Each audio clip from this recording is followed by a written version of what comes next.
আপনি পরীক্ষা দিচ্ছেন, পরীক্ষাতে ফেল করে যাচ্ছেন, ইন্টারভিউ দিচ্ছেন, ইন্টারভিউতে পাস করতে পারছেন না, তখন খুব কষ্ট হয়। তা সেই কষ্ট থেকে নিবারণ পেতে আপনি এই ছোট্ট উপায়টি করুন। দেখবেন আপনার পরীক্ষা বলুন, ইন্টারভিউ বলুন, আপনি পাস করবেন।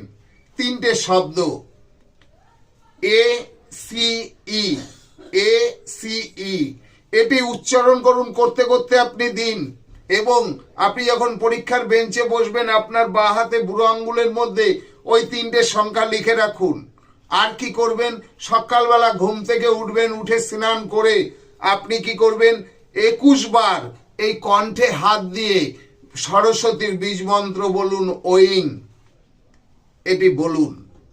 দেখবেন আপনার কোনো সমস্যাই আসবে না, আপনি পাস